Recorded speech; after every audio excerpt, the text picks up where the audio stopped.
नमस्कार दोस्तों। पिछली वीडियो में हम परसेंटेज पे कुछ क्वेश्चंस करा चुके हैं। उसी के आगे जुड़ते हुए ये वाले क्वेश्चंस देखते हैं, ठीक है ना। क्वेश्चंस है, Ramesh saves 26 to 2/3% of his monthly salary when his expenses are increased by 20%. He is able to save rupees 4080 per month. His monthly salary is okay. एक काम करते हैं, 26 to 2/3%, इसको मैं 80/3% लिख लूँ, या तो अब वैसे हम क्वेश्चंस में 100 मानते हैं अक्सर, लेकिन यहाँ 80/3% हो रहा है, तो मैं ऐसा मानता हूँ कि उसकी टोटल इनकम 300 है। 300 में से पहले वो 80 बचा रहा है। जब इनकम माइनस एक्सपेंडिचर तो वो सेविंग के इक्वल होता है, ये मैं आपको बता चुका हूँ। तो 300 में से वो 80 बचा रहा है ना। तो कितने खर्च कर रहा होगा? 220 खर्च कर रहा होगा, तभी तो ये बात ठीक है। अब वो ये कह रहा है when is expenses are increase by 20%, मतलब ये चीज़ अगर 20% बढ़ जाती है, इसका 20% कितना हो जाएगा? 44। तो कितना हो जाएगा ये? 264।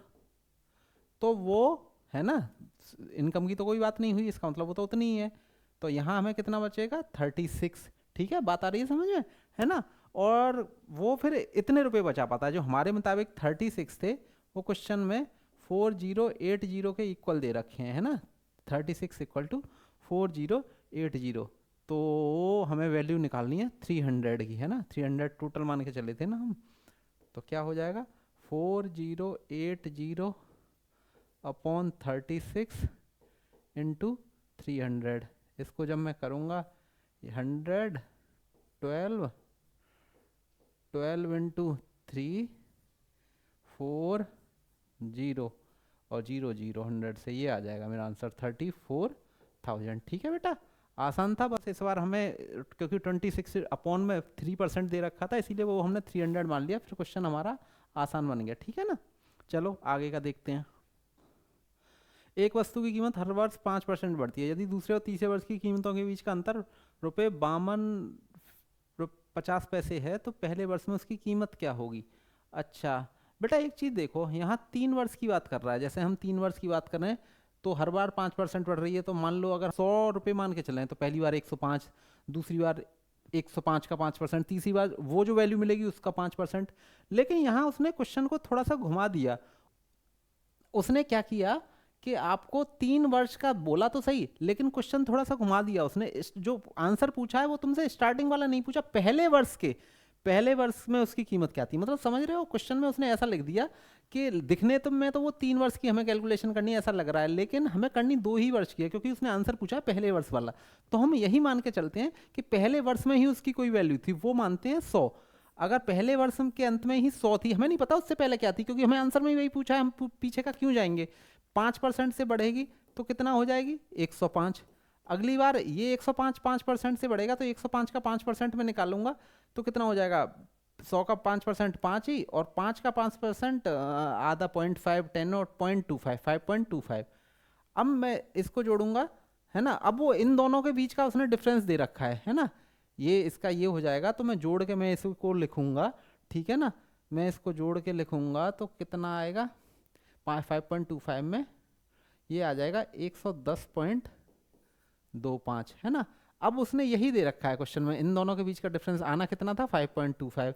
और क्वेश्चन में दे रखा है कि ये दूसरे और तीसरे का, है ना। पहले का यही है ना। यहाँ कोई एक्स वैल्यू थी जो 5% बढ़ के पहले साल में 100 बनी, हमने ये माना है, माना जो है हमने वो ये है ना। तो x इक्वल टू कितना हो जाएगा? ये क्वेश्चन में दे रखा है 52.5 के इक्वल, मतलब 5.25 इसके बराबर, मतलब हमारी 1 यूनिट के बराबर 10। तो हमने तो 100 माना था ना, 100 के बराबर कितना हो जाएगा? 1000। तो मेरा आंसर क्या हो जाएगा? ये वाला। ठीक है ना, क्वेश्चन को देखना होता है, समझना होता है कि थोड़ा सा कैसे घुमा रहा है, बस उसकी लैंग्वेज पकड़नी होती है और आगे हम कर देते हैं। ठीक है, चलो आगे देखते हैं। ए बी सी 3 है ना, वही ए बी और सी, ठीक है। ए इज 150% ऑफ बी, है ना, यानी कि 150% है तो ये मान लेता हूँ। और बी 40% ऑफ सी, 40% है तो जाहिर सी बात है, मैंने बताया था 1/5 होता है 20 का, तो 40 का हो जाएगा 2/5। तो अगर सी 5 है तो बी 2 है। वैसे लिखने को मुझे ये लिखना चाहिए था, लेकिन क्योंकि 2 ही है, ये 2 वैल्यू बराबर हैं, तो मैं यहीं पर 5 लिख देता हूँ और बाकी चीज़ें मैं मिटा देता हूँ। ठीक है, बात समझ रहे हो। तो मेरा ये हो जाएगा, है ना। और एक और कंडीशन दे रखी है, अब मुझे इन तीनों में रेशो पता चल गया, लेकिन क्वेश्चन में दे रखा है कि इनकी वैल्यू 20 है। मेरे मुताबिक कितनी आएगी, तीनों दो 5 और 5 10, लेकिन क्वेश्चन में 20 दे रखी है ना, क्वेश्चन में दे रखी है 20। तो एक्चुअल में रेशो तो वैल्यू उनके बीच वही है, लेकिन एक्चुअल वैल्यू इनकी 6 4 और 10 है। तो बताओ 2b plus 3c minus 4a की वैल्यू क्या होगी। 2b कितना हो गया 8, 3c कितना हो गया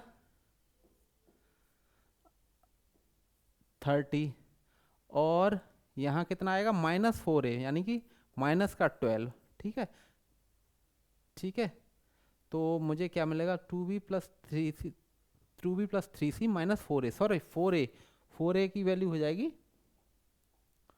24, है ना, 6 है ना वैल्यू, -24। तो इसमें जब मैं ये पॉजिटिव पॉजिटिव हो गया, ये नेगेटिव हो गया, 38 में से 24 माइनस करूंगा तो मुझे क्या मिल जाएगा 14, और ये मेरा आंसर हो जाएगा। ठीक है, 14। चलो आगे का देखते हैं फटाफट। एक शहर की जनसंख्या 2018 में 15% बढ़ी, 2019 में 10% बढ़ी, 2020 में महामारी के कारण 10% घट गई। 3 वर्षों में जनसंख्या को कुल प्रतिशत वृद्धि क्या है। आसान है बेटा, 100 लेके हम चलते हैं। पहली बार में 15% बढ़ी है ना, ये मैं आपको समझाने के लिए लिखता हूँ, नहीं तो मैं तो डायरेक्ट 115 लिख सकता हूँ। अगली बार 10% बढ़ी है ना, अब इसका 10% बढ़ाऊंगा तो डायरेक्ट कितना हो जाएगा 11.5, तो मैं इसको लिख सकता हूँ 126.5 बढ़ के हो गई है ना। और 2020 में महामारी की वजह से 10% घट गई। अब अगली बार जो वो घटी है माइनस का 10%, अब 126.5 में से बेसिकली मुझे 12.65 घटाना है। 126.5 में से मुझे 12.65 घटाना है। जब मैं घटाऊंगा तो मुझे क्या मिलेगा 8 5 है ना, और यहाँ 5 2 3, 113.85, मतलब 100 से 113.85 हो गई। तो बेटा कितनी बढ़ गई है ना, इन दोनों का डिफरेंस में देखूंगा तो कितना है 13.85। 100 मान के चले गए तो थे, इसीलिए डायरेक्ट परसेंटेज यही हो जाएगी। आंसर में है 13.85% हो जाएगा। ठीक है ना, बात आ रही है समझ में, आसान है, बस आपको थोड़ा सा ध्यान देना है, लैंग्वेज पकड़नी है। जल्दी जल्दी करेंगे।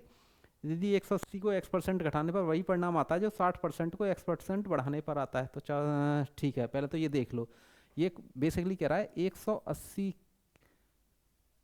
में से अगर मैं 180 का x% घटाऊं तो वो उसी के बराबर है जितना 60 में 60 का x% जोड़ने पर मिलता है। इस वैल्यू को अगर बेटा मैं सॉल्व करूंगा तो ये आ जाएगा 18,000 minus 180x equal to 6,000 plus 60x, है ना। अब मैं इसको अगर सॉल्व करूंगा तो ये हो जाएगा 240x इक्वल टू 12,000। ठीक है, x इक्वल टू यहाँ से मुझे मिल जाएगा 50, है ना, मतलब x जो है वो ये 50% है। इसका मतलब मैं कह सकता हूँ 180 में से 50% घटाओ तो मुझे वैल्यू मिलेगी, यानी 180 का 50% 90 वही मिलेगा। 60 में 50% जोड़ दूँ 60 का तो वो कितना हो जाएगा 30, 30 जोड़ दूँ तो कितना हो जाएगा 90, वो दोनों बराबर हैं। ये होता है इनमें। इसको हम ऐसे भी देख सकते हैं कि अगर ऐसा क्वेश्चन मिले ना तो हमेशा याद रखना कि वो वैल्यू जो भी हैं है ना 180 और 60 है ना, वो इनके या तो एक में 50% जोड़ के मिलेगी या दूसरे में से 50% घटा के मिलेगी, ऐसा क्वेश्चन आए तो। ठीक है ना, अब हमसे वो पूछ रहा है कि 210 के मतलब 410 का x%, 410 का x% कितना हो जाएगा बेटा 205।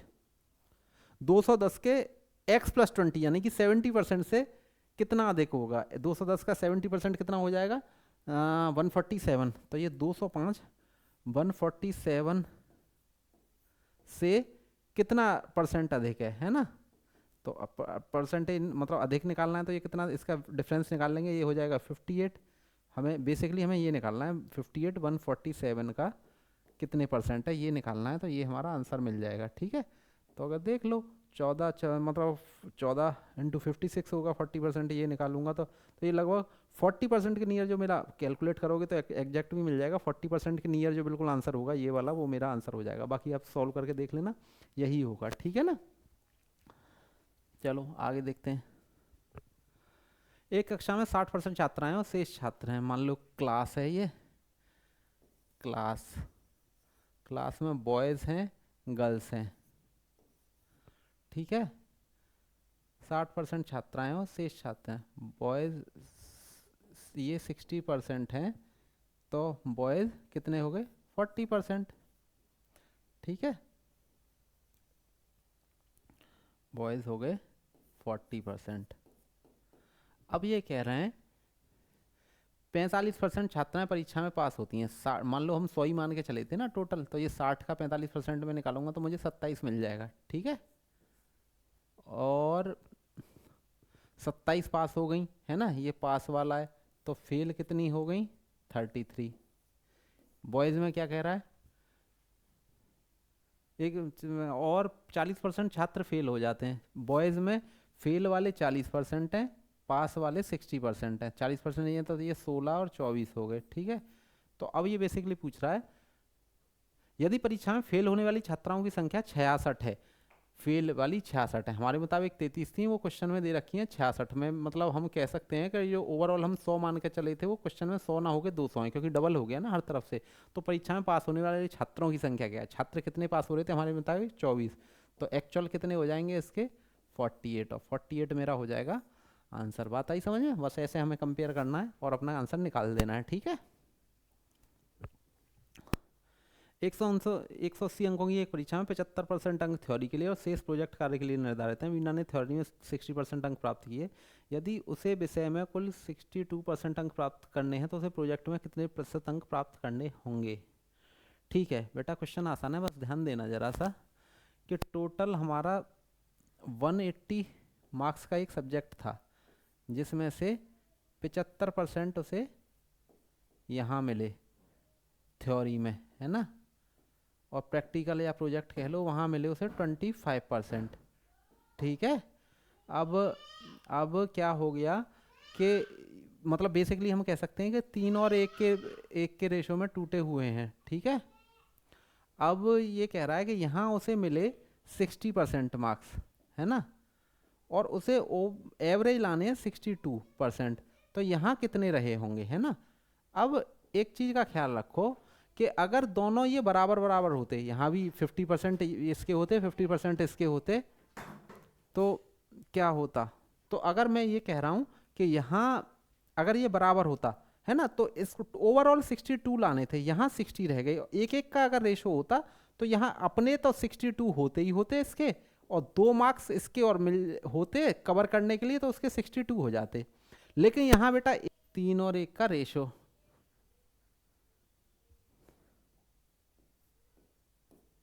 3 और 1 का रेशो है, तो उसको मतलब ऐसे इसके 2 हिस्से और हैं, तो इतने मार्क्स और लाने होंगे। यानी कि कितने लाने होंगे? 62 में मैं 6 जोड़ दूं, 68 लाने होंगे, तो उसका 62 के % एवरेज हो जाएगा। बात आई समझ में?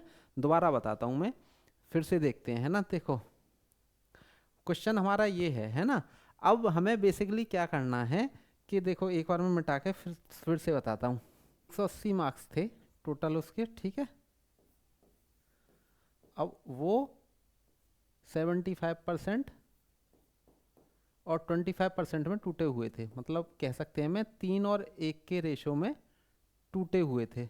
अब इसमें उसके 60% मार्क्स आए और टोटल उसे लाने हैं 62, है ना। तो यहाँ कितने लाने होंगे? क्वेश्चन हमारा ये था बेटा। अगर ये 3 और 1 का रेशो ना होता, 1 1 का होता, तो यहाँ वो अपने 62 के अलावा ओवरऑल उसे 62 लाने हैं, तो इसके 2% और ले आता कवर करने को, तो उसकी बात बन जाती। 60 मतलब 64 ले आता तो उसकी बात बन जाती। लेकिन 1 1 का रेशो तो नहीं है, मतलब 3 1 का रेशो है, तो यहाँ तो 2 हिस्से और बन रहे हैं। इसका मतलब वो इसके अलावा भी, मतलब उसे बेसिकली मैं कह सकता हूँ कि उसको 64 के अलावा भी 2 + 2 2 हिस्से हैं ना उनके, और 2 2 मार्क्स लाने होंगे, यानी कि 68 मार्क्स लाने होंगे। तो एवरेज मिला के उसका, इनका और इसका, फिर है ना, वो इसके बराबर आ जाएगा, है ना। ठीक है, बस ये ध्यान देना है हमें। ठीक है, चलो आगे देखते हैं। दो धनात्मक संख्याओं के बीच का अंतर एक विषय है। यदि बड़ी संख्या का छोटी संख्या के, तो ठीक है, हमें क्वेश्चन में दे रखा है a - b = 1020 है, और संख्या का, हाँ मतलब 7 बड़ी संख्या का, ये तो बड़ी हमने ये मानी है ना, 7.6% ऑफ a, है ना, % ऑफ a वो छोटी संख्या के 12.4% के बी के बराबर है ना। ऐसे लिख सकता हूँ मैं, या मैं ये लिख सकता हूँ ए अपॉन वी इक्वल टू क्या हो जाएगा 12.4 अपॉन 7.6। अगर मैं इसको रेशो को काट लूँ कितना मिल जाएगा, 4 से चला जाएगा ना, हाँ 31/19। मैं बेसिकली कह सकता हूँ ए और बी का रेशो 31:19 है, या मैं ऐसे भी लिख सकता हूँ ए माइनस बी, यानी कि 13:1 - 19 इक्वल टू मुझे क्या मिलेगा 12, है ना। ये क्वेश्चन में यही दे रखा है बेटा, इन दोनों का अंतर यही तो दे रखा है। 12 बराबर 1020 दे रखा है, 12 इक्वल टू 1020। तो एक की वैल्यू मुझे क्या मिल जाएगी 8 5। तो वो पूछ रहा है दोनों का योग कितना, मतलब ए प्लस बी कितना होगा। ए प्लस बी 31 और 19 कितना हो जाएगा 31 प्लस 19 50 सॉरी, और 50 इंटू एक्चुअल वैल्यू हो जाएगी 50 इंटू 85 इक्वल टू 4250, ठीक है ना। और ये मेरा हो जाएगा आंसर, ठीक है 4250 वाला। चलो आगे देखते हैं। एक चुनाव में कुल मतों का 20% अमान घोषित होता है। कुल मतों की संख्या 6,40,000, तो डालेंगे वैध मतों की संख्या, ठीक है टोटल 100 कह सकते हैं। 80% वैलिड थे, इनवैलिड थे 20%। इसके उसको मिले हैं 70%, है ना वैलिड के, और जीतने वाले को ये मिल गए तो हारने वाले को ये मिल गए। कुल मिला के ये हमारे, अगर ये 80 था तो 80 का 70% कितना हो गया 56, है ना। तो उम्मीदवार के पक्ष में डाले गए वैध मतों की संख्या ज्ञात करें। उम्मीदवार के पक्ष में वैध मत कितने डाले गए, है ना। टोटल 6,40,000 थे, मतलब एक हमें ये वैल्यू दे रखी है ना। यदि कुल मतों का और कुल मतों की संख्या टोटल नंबर है ना, ठीक है, तो 100 ये है 6,40,000 के बराबर। तो 100 की वैल्यू, एक की वैल्यू होगी 64, तो हमें बेसिकली हमें इसका मल्टीप्लाई करना है, किसका 56 में हमें 6400 का मल्टीप्लाई करना है। जब मैं इसका मल्टीप्लाई करूँगा मुझे क्या 64 का 6 में करूँगा तो मिल जाएगा 384 का 4 38, 64 इंटू 5 320 और 38 358, ये मेरा आंसर हो जाएगा, ठीक है बेटा। चलो आगे देखते हैं। चाय की कीमत 20% बढ़ेगी, लेकिन मैंने चाय पर अपने खर्च को केवल 15% तक बढ़ाने का फैसला किया है। चाय पर समान खर्च बनाए रखने के मुझे अपनी खपत का कितने % तक घटानी चाहिए, ठीक है। वही, ये तो आसान है, मैं बता चुका हूँ 100 से 120 हो गई, लेकिन मुझे तो 15% ही बढ़ाने हैं, 15, ठीक है। इनका डिफरेंस निकाल लेते हैं, कितना आता है 5, है ना डिफरेंस, सॉरी, है ना। तो मैं अब क्या करूँगा इसमें, यहाँ बस फिर उसके बाद ये 5 लिख के और मैं निकाल दूंगा 5 120 का कितने % है, ठीक है। 5 6 कितना मिल जाएगा 25/6%, या उसमें मुझे लिखना हो